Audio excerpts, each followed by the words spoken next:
Assalamualaikum warahmatullahi wabarakatuh. Eh, Kita kembali lagi bertemu pada pelajaran kimia, yaitu tentang menentukan letak unsur.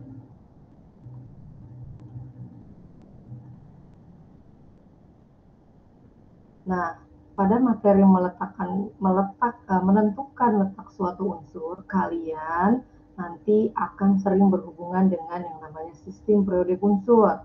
Bagaimana suatu unsur dapat kalian tentukan di mana letak periode dan golongannya. Nah, tujuan pembelajaran kali ini adalah satu, peserta didik dapat menentukan golongan dari suatu unsur, dan yang kedua adalah peserta didik dapat menentukan periode dari suatu unsur. Jadi, setelah pembelajaran yang Ibu sampaikan, dua tujuan ini diharapkan kalian dapat melakukannya. Pertama, menentukan periode dan golongan. Nah, menentukan periode dan golongan itu didasarkan pada elektrovalensi. Syarat kalian bisa menentukan periode dan golongan itu adalah kalian bisa menuliskan konfigurasi elektron. Konfigurasi elektronnya mana? Yang outbow, yang 1s, 2s, dan seterusnya. Karena untuk menentukan golongan sangat tergantung dari elektron Apa itu elektron Yaitu elektron di kulit terakhir atau keluar. Nah, di dalam sistem periodik unsur ada dua golongan, yaitu golongan A dan golongan B. Nah, ciri dari golongan A jika elektron valensinya di subkulit S atau di subkulit S dan P. Contoh, 3S1.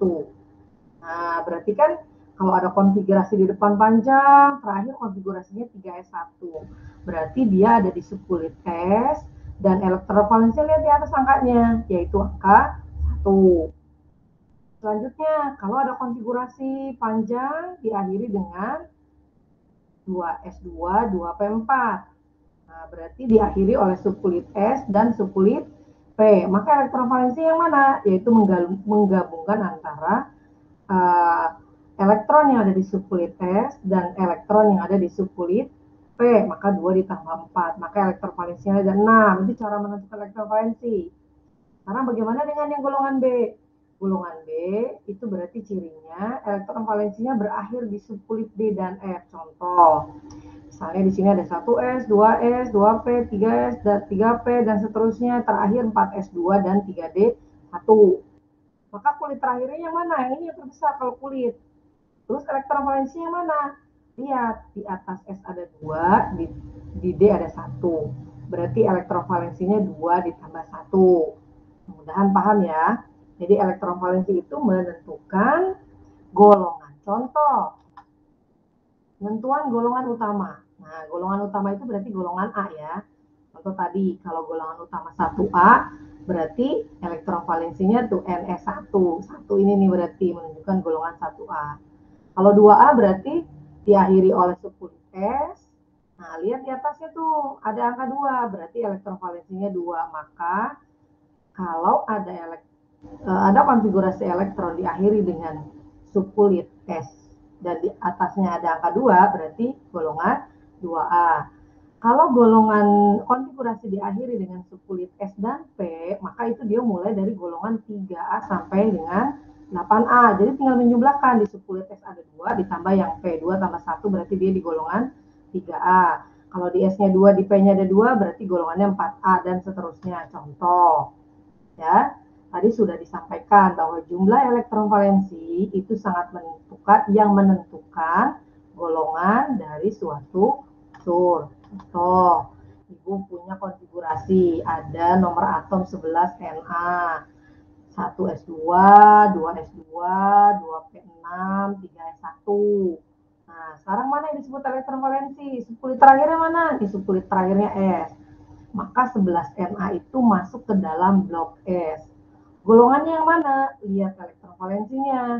Yang mana elektron valensi? Lihat yang ke atasnya ada angka 1. Nah, berarti elektron valensinya 1. Kalau begitu golongannya golongan apa? Karena terakhirnya subkulit S berarti masih golongan utama A. Maka unsur dengan nomor atom 11 masuk ke dalam golongan 1A. Mudah-mudahan paham. Contoh selanjutnya, ada atom O, unsur O dengan nomor atom 8. Dikonfigurasikan jadi 1s2, 2s2, 2p4. Mana elektron valensinya? Lihat nih, sama-sama di kulit kedua. Nih, berarti yang dijumlahkan adalah S sama P. Berarti bloknya jangan blok S, karena diakhiri dengan subkulit P, maka unsur O dengan nomor atom 8 masuk ke dalam blok P. Elektron valensi yang mana?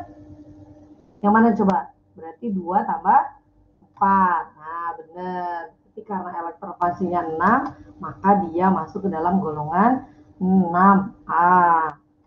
Seperti itu.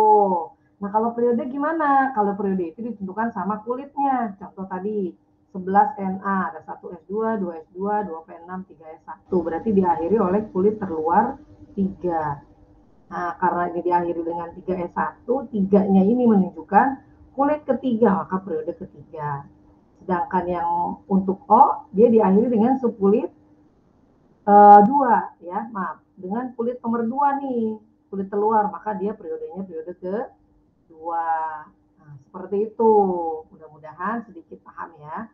Terus kalau golongan B gimana? Nah, kalau untuk penentuan golongan B atau kita sebut dengan golongan transisi, ada ketentuannya. Cirinya dari golongan transisi, kalau ada konfigurasi elektron off-bau, ternyata kulit terakhirnya ada S sama D. Maka golongan itu udah golongan B, bukan golongan A lagi tadi. Kalau golongan A tadi diakhiri oleh subkulit S sama P aja. Nah, sekarang kalau golongan B gimana? Dia diakhiri oleh subkulit S sama D.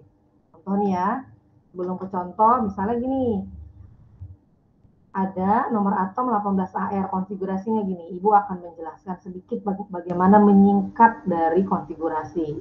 Ya, jadi ada unsur AR, nomor atomnya 18, kita lihat konfigurasinya 1S2, 2S2, 2P6, 3S2, dan 3P6.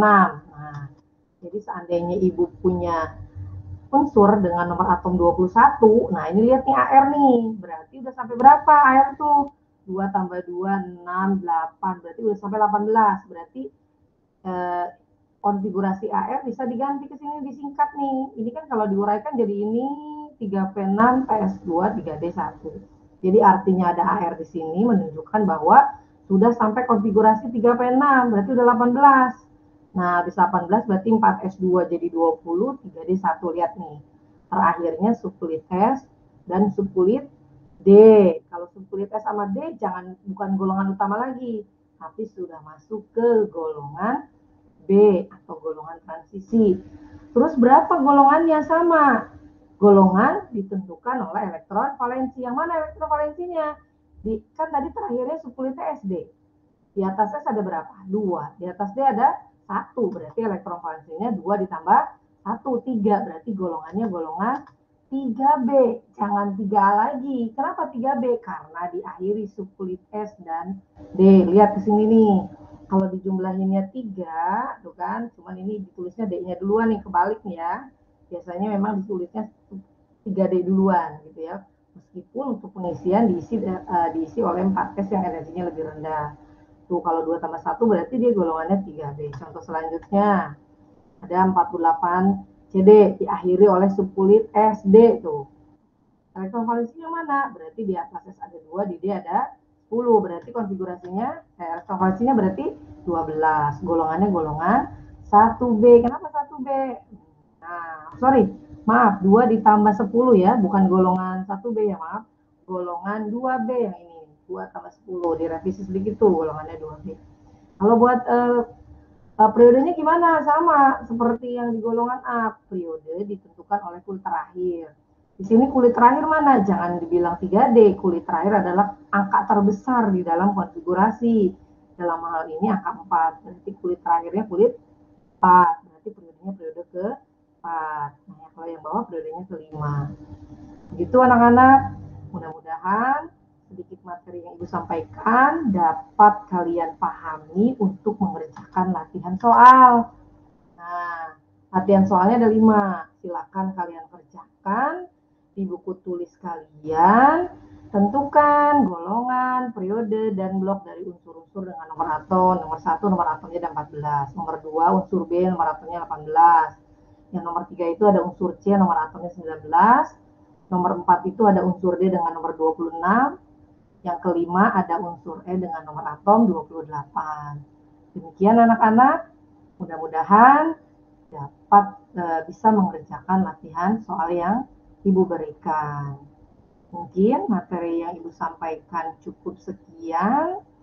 Nah, terima kasih. Selamat mengerjakan latihan soal. Ibu akhiri dengan salam sehat. Semangat selalu belajar di rumah. Sampai ketemu tatap muka. Assalamualaikum warahmatullahi wabarakatuh.